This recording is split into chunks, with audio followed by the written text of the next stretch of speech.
The world remembers Rome for its marble and might, for its emperors and their golden crowns.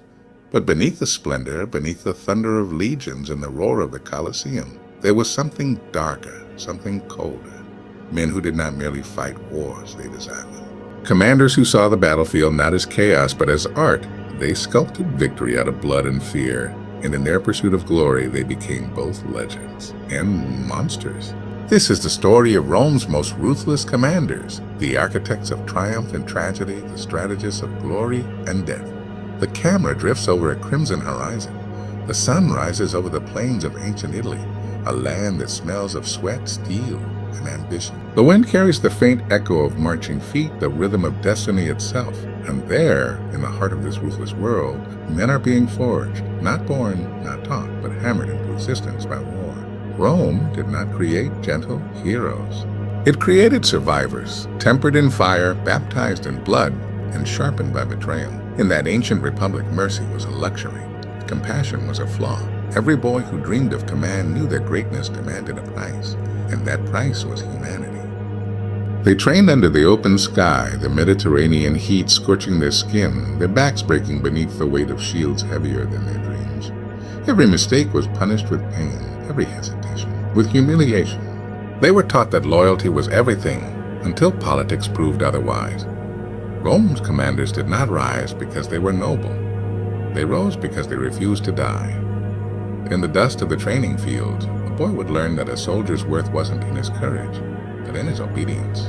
That victory came not from passion, but from precision. They learned to march 20 miles without rest, to build a fortress in a single night, to hold the line even when the gods themselves turned away. And when the time came, when the banners were raised and the horns of war sounded, these men stepped into chaos as if it were home. The battlefield was their stage, their language, one of command and consequence.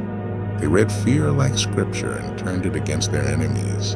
In the eyes of a Roman commander, a soldier wasn't a man. He was a piece on the board, a heartbeat to be spent wisely. You see, Rome didn't need kindness. It needed victors. It needed men who could look at a burning city and call it progress. Who could turn the screams of their enemies into the anthem of empire? From the Punic Wars to the conquest of Gaul, these commanders learned to weaponize cruelty. They studied their enemies, their weaknesses, their pride, and used both as tools. Hannibal may have been brilliant, but Rome was relentless. When Carthage burned, the lesson was clear. The world remembers the one who finishes the war, not the one who starts it. In the minds of these strategists, war was not chaos, it was clarity. Every maneuver, every feint, every sacrifice was part of a pattern, a rhythm only the ruthless could hear.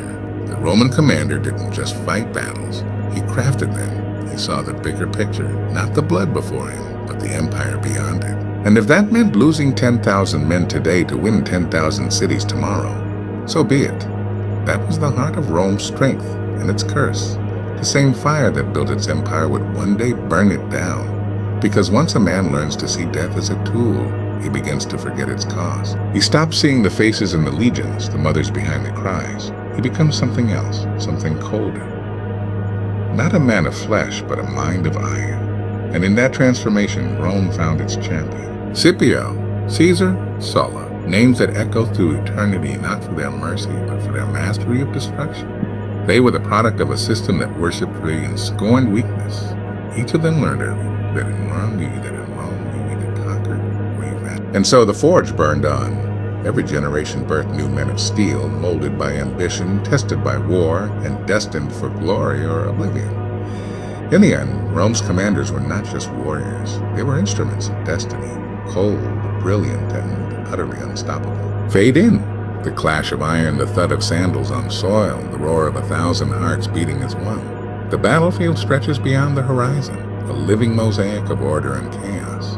Dust rises like smoke from a forge, and through that haze a single figure marches, silent, calculated. To his soldiers, he is a commander.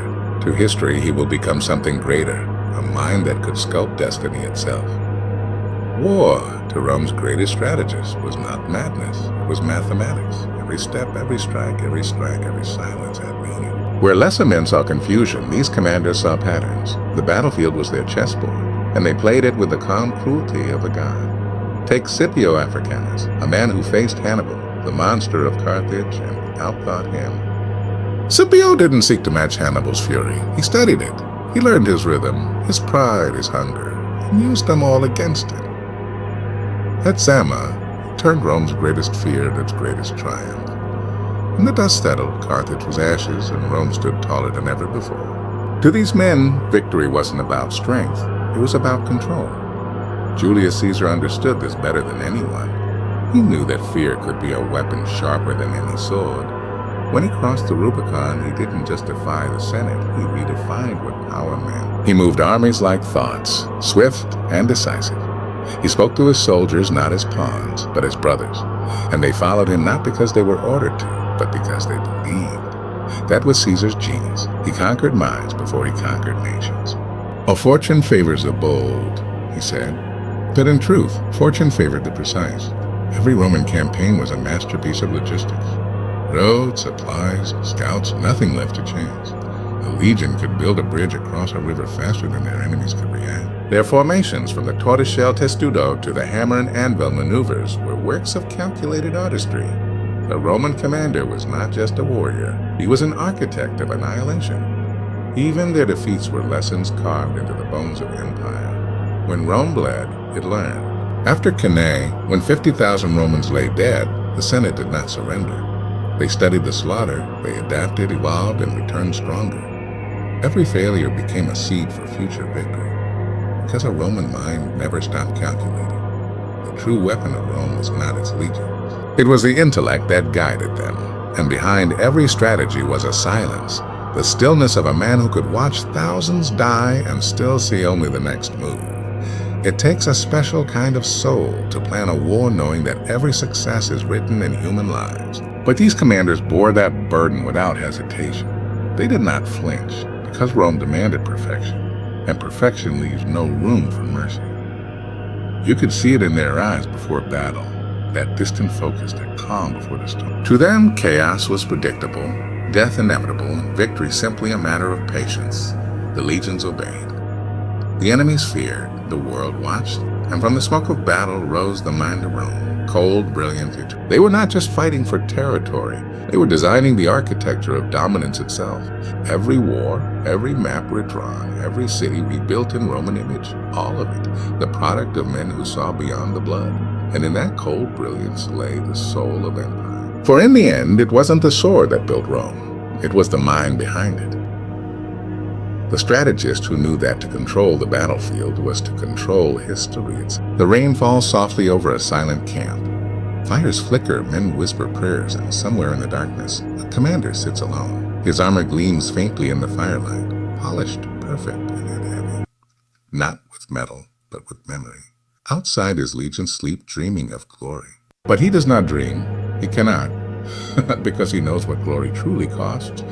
Rome celebrated its victors as gods, draped them in purple, crowned them with laurel, paraded them through the city while the crowd roared their name. But beneath that triumph, beneath the cheers and gold, there was a hollow echo. For every city conquered, 1,000 souls were lost. For every banner raised, a family was broken. Rome called it greatness. Its commanders called it duty. But in the stillness of night, when the noise of empire faded, they felt the weight of the ghosts they'd created. There is no victory without loss, and no glory without grief. These men were forged for conquest, yet doomed to loneliness. To lead was to stand apart, to carry burdens no soldier could understand. Caesar knew it when he crossed the Rubicon, that every step toward power was a step away from peace. Scipio felt it after Zama, when the smoke of Carthage still lingered and the silence was louder than any battle cry. Even Germanicus, loved by his men and adored by Rome, saw how victory could rot the soul from within. They were the brightest stars of their age, but the brighter the flame, the shorter the life. Ambition consumed them, paranoia shadowed them, and betrayal became their constant companion. One day they were saviors of Rome, the next threats to it. The same Senate that cheered their triumph sharpened daggers behind their backs. For in Rome, glory was never shared, only stolen. Imagine it, the greatest empire on earth, and yet its heroes could never rest. When the crowds dispersed and the laurel crowns were set aside, they were left with silence, a silence filled with names, soldiers who never came home, friends lost to politics, families forgotten for the sake of empire. They had conquered the world, but not themselves. Many of Rome's greatest commanders died not by the sword of an enemy, but by the hand of Rome itself. Marius, Sulla, Pompey, Caesar, each torn down by the very republic they built. Their victories carved their legacies, but their ambition sealed their fates. Because in Rome, power was the deadliest battlefield of all. Glory, it seemed, was just another word for sacrifice, and the greatest sacrifice was always the self. There's a strange beauty in that tragedy, that men could chase immortality knowing it would destroy them. They believed that if they could not live forever, their names could, and so they gambled everything, their peace, their morality, their souls, on the altar of history. You can still feel it in the ruins of Rome. Walk among the broken arches, the crumbling temples, and you can almost hear it, the whisper of men who gave everything for something greater than themselves. Their empires turned to dust, their bodies to ash, but their choices still echo. They were not merely warriors. They were sacrifices made in the name of ambition, the blood that kept Rome's heart beating, even as it bled itself dry. And so, when we speak of their greatness, we must also speak of their pain. For the story of Rome's commanders is not just a tale of conquest. It is a meditation on what it cost to stand above men. For in chasing glory, they found only ghosts. And in the silence after victory, they discovered the cruelest truth of all, that the price of greatness is everything. The marble halls of Rome glimmered beneath torchlight, a city of gods and monsters, ambition and betrayal. Here, power was the true religion, and its temples were not built of stone, but of blood. To command in Rome was not just to lead armies, it was to dance with shadows. For every triumph on the battlefield there waited a dagger in the Senate. Every victory birthed envy. Every success painted a target on your back. Power in Rome was not earned, it was taken. Sulla knew this well. The man who marched on his own city, a Roman general turning his sword against Rome itself. He had conquered enemies abroad, but when he looked toward the capital, he saw a different kind of war. One fought not with legions, but with whispers, oaths, and lies and lies. And he won that war too, but at a price that made even Rome shudder. Proscriptions, lists of the condemned, names scratched into marble, fate sealed by ink and greed. Sulla became dictator, yes, but he ruled an empire haunted by fear. The shadow he cast would stretch far beyond his grave. Then came Caesar, brilliant, fearless, adored. He crossed the Rubicon not merely as a soldier defying orders, but as a man defying destiny. He was Rome's favorite son and his greatest threat when he entered the Senate for the last time. Crowned in victory, the daggers were already waiting. The empire he helped shape, the republic he tried to control, turned on him like a wounded beast. Even a god can bleed beneath marble ceilings. That was the curse of Rome's commanders. They could command legions, conquer kingdoms, topple empires, but they could never conquer Rome itself. Because Rome was not just a city.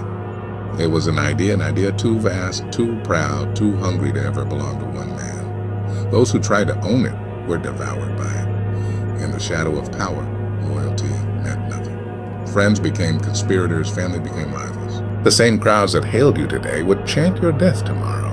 The same Senate that crowned you in gold would strip you bare when your back was turned. Even Augustus, the first emperor, understood that lesson. He wore peace-like armor, ruled with the mask of mercy, but beneath that calm lay cold calculation.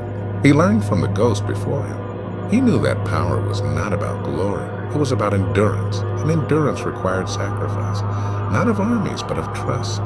To survive in Rome, one had to master not only war, but deceit.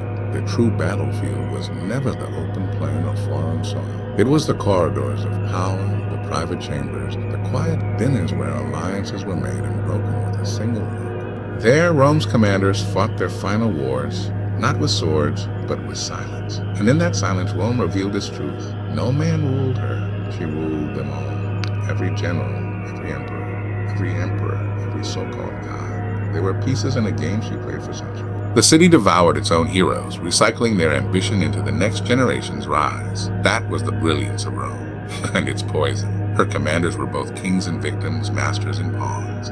They could shape history, but never escape it. Each of them walked beneath the same shadow. The shadow of power, vast and cold, whispering promises it never intended to keep. So when we speak of Rome's greatness, remember, her glory was not built on stone or sword alone, but on the blood of those who reached too high. For in the empire's endless hunger for control, the conqueror always became the conquered. And as history turns its pages, the lesson remains. In Rome, power was never possessed, only borrowed, and every man who dared to hold it paid the price. The centuries have turned, the legions are dust, and yet Rome endures, not in her stones, not in her fallen emperors or ruined temples, but in the spirit she forged, in the iron that still beats within the heart of human ambition.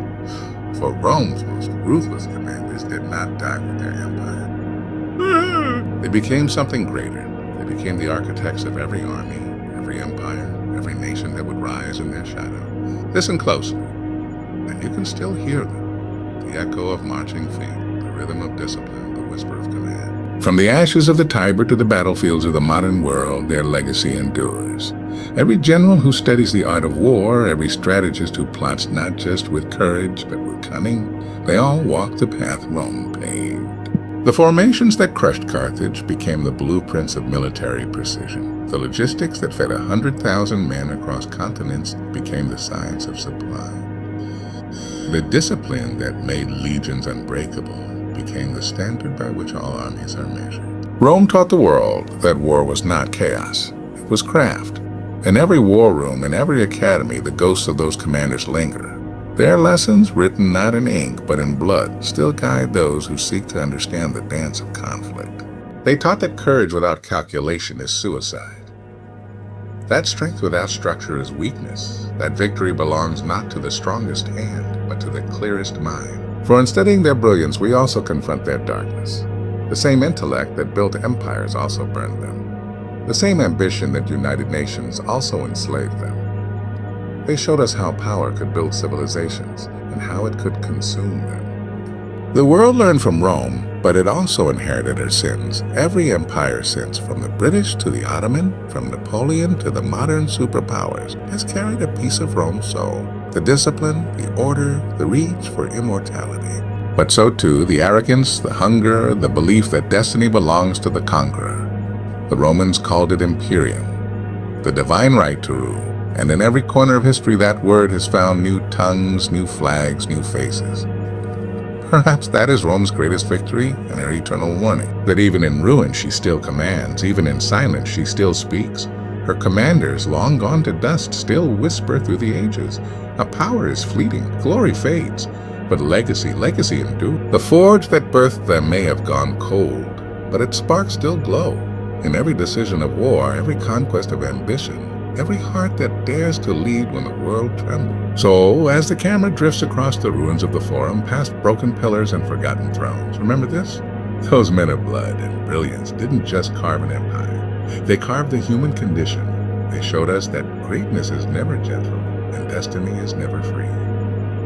For Rome's most ruthless commanders were not simply soldiers of their time. They were prophets of ours.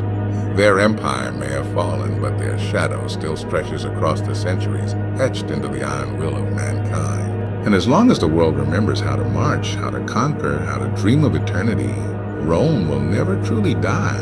The world fades to twilight. The ruins of Rome glow in the dying light, silent, timeless, unbroken. The wind carries echoes of voices long gone, the whispers of men who once ruled everything the eye could see. And in that wind, you can almost hear their truth. Empires fall, statues crumble. Names fade from stone, but the spirit of those who dared, those who commanded with fire in their hearts and iron in their hands, that spirit never dies. They were men of contradictions, saviors and butchers, visionaries and tyrants. They dreamed of immortality, and in their relentless pursuit, they built the framework of civilization itself. The roads we walk, the laws we live by, the very idea of order and discipline. All of it born from their ruthless brilliance. They showed us that greatness is not gifted. It is taken, earned through blood, sacrifice, and the unyielding belief that the impossible can be conquered. But their story is not just a lesson in power. It is a warning, because the same fire that forged their empire still burns in us, the hunger for control, the thirst for legacy, the desire to leave a mark so deep that time itself must bow. And yet, if Rome teaches us anything, it is this. Power without purpose devours its master. Every empire that forgets its soul, every leader who mistakes domination for destiny, walks the same doomed path. The legacy of Rome is both torch and tomb. It lights the way, but it can burn those who hold it too long. So as we stand in our own age of ambition and uncertainty, we must ask ourselves, will we be the architects of our future or its ruins? Will we command with wisdom or with pride? Will we remember that glory is fleeting, but honor endures? Because history never truly ends, it only changes its armor. The ghosts of Rome still watch us, from every battlefield, every capital, every choice that shapes tomorrow. Their lessons are written not just in stone, but in the human heart. And perhaps that is what they wanted all along, that we remember them not for the empires they built, but for the truth they revealed, that to rule the world, one must first conquer oneself. So when you hear the echo of marching feet in the silence of time, remember, those are not just the legions of Rome. They are the footsteps of every soul who dares to dream of greatness and pays the price to achieve it, for glory and death walk hand in hand. And in that eternal march, Rome still lives.